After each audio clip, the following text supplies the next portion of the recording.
Welcome to Henry KNG TV.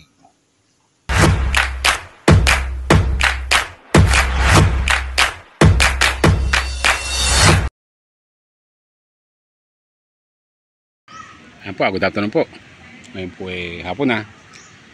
Kagaling lang po natin na sa biyahe. Ngayon po tayo.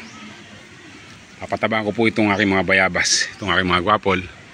Kasi nga po meron dito na hindi nagbubunga. Siguro po kailangan ko patabaan ito. At po sa hilaran na to, sa daan na to, meron po akong rito mga guwapol. 1, 2, 3, 4, 6. Meron po ako dito 7 punong guwapol. Ito nga ba. O 6 na punong guwapol po yun nandito.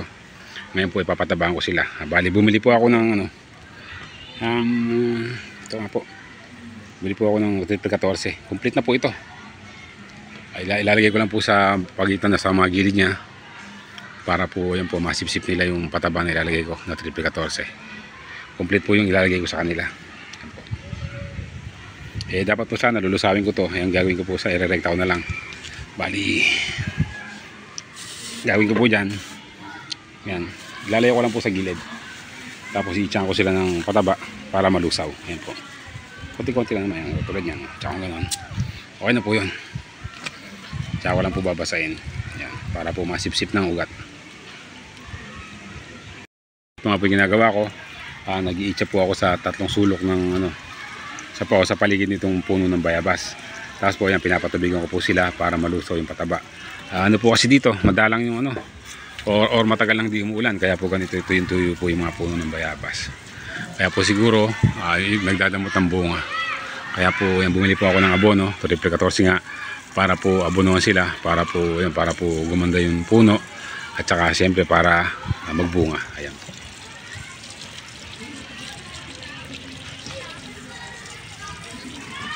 Yung ginagawa ko, niluluso ko po ng tubig yung mga patabayan para po sila ay makakuha nga ng mga ugat. Bali malayo po sila sa puno para po makasipsip sila ng maliliit na ugat. Ayan. Obserbahan po natin ito. Ngayon po ay araw ng Martes. Siguro po mga ilang araw lang po ito tatalab na. Mabilis na po yung talab ng pataba. O itong abonong ginamit ko. 14 po ito. Ito nga po pala yung mga bunga ng bayabas ko. Kaya po inaabonohan ko para po matagdagan yung bunga nila. At saka para po mas lumaki. Ayoko po mamasahan ng patabaan. Napilitan po ako para yun nga. Kasi nga po konti yung binunga nila. Wala po kasing ulan dito. Maganda po sana kung umulan para dumami po yung bunga nito. Wala po, hindi po umulan. Kaya po ako napilitan mag-abono. Tapos yung mga bunga. Yung mga bunga niya. Kasi nga po meron ako dito na bunga ng malaki. Binibigay ko sana sa grade 6, kaso nga lang hindi pa nila kinukuha. Ito po. Ayan po, pwede na po ito sana. Ayan po. Pwede na po ito. Ayan po yan. Bali po 3 po yung bunga dito. Ayan po.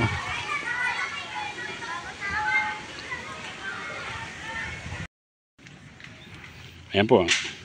Napagtunan na po ako ng abono dito sa isang balde na to. O isang timba o isang drum na maliit. Bali tinatsa ko na lang po yung lalagay ko dito na abono. Pero dadagdag ko po sa tubig kasi nga po matapang siya. Bali bumili po ako ng abono 14. Ang halaga po niya ay 35 po 1 kilo. Medyo mababa po yata yung nabili ko na yun. Wala po kasing ulan yun. Wala po ulan dito kaya po yung mga bayabas tumatamlay. Kaya po sila abonuhan ko. Ang ganda po ng bunga pa naman ang ganda po ng bunga, laki. Tapos po yan, tabi-tabi pa sila.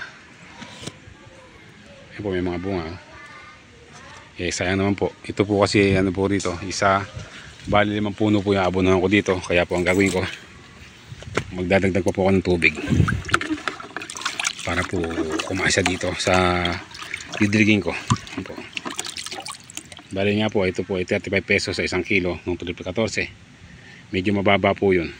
Okay lang po yun. Sige po, takuha po muna tayo ng tubig. Pandagdag po dito. Ayan. Ayan po, nadagdagan ko ng tubig.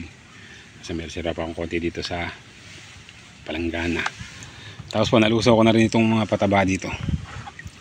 Po, nagkulay puti na po yung tubig. Ang gawin ko po dito, bibili ko po siya ngayon sa paligid. Yan.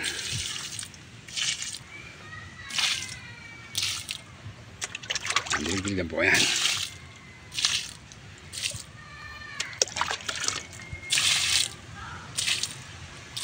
Dahan-dahan lang po dilig para masipsip nila.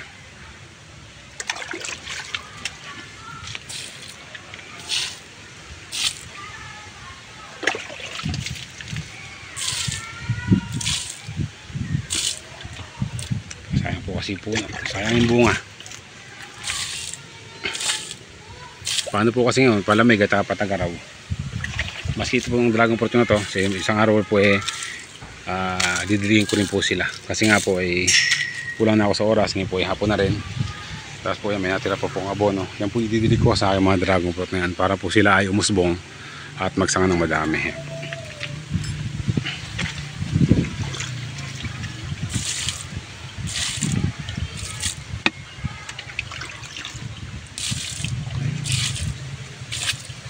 Matutuwa na po yung mga bayabas ko. Nadilig na sila ng abono. Ayaw po kasing umulan dito sa amin dito sa Nueva Ecija. Minsan umaambon pero mahina lang, hindi po siya nakakadilig. Ito po yung bunga ng isang puno na to. Ayun po, binalutan ko sila ng plastic para huwag po sila makagat ng insekto. Bali ang taas po niya yan.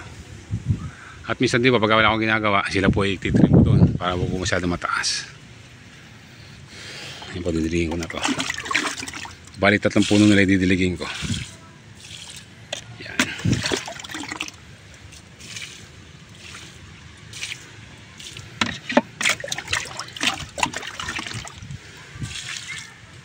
Po, matutuwa na sila niyan kasi nga po naabunuhan ko sila. Busy po kasi ako sa trabaho ko kaya hindi po maharap to masyado itong mga tanim ko. Kasayang naman po. At saka kawawa po sila kaya po didilig ko sila ng abono. Ito na po yung limpuno na to. Dalawa po ito. Yung andun po nasira. Kaya po namatay. Pero ito po maganda po yung forma nito. Nagbunga na rin po ito. Tapos ang ginawa ng mga bata, kinuha po yung bunga. Sayang lang. Tapos po wala po uling bunga. Sana po pagkapataba ko na to, sila po ay gumanda at magbunga.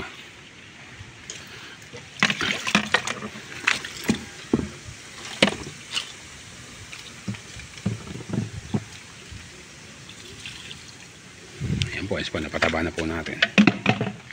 Tapos nga po yung sosobra kong abono dito, gagamitin ko na lang dito sa mga dragon fruit ko. Sa isang araw po yan. Yan po yung aking gagawin to. Ganda po ng bunga. Yan, lalaki po nila.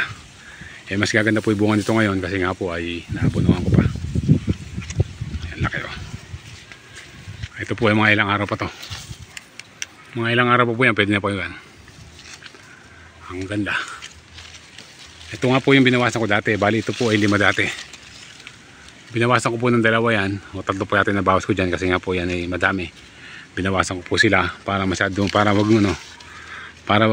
po sila magagawa ng para sila magsilaki, para hindi sila magagawan sa paglaki.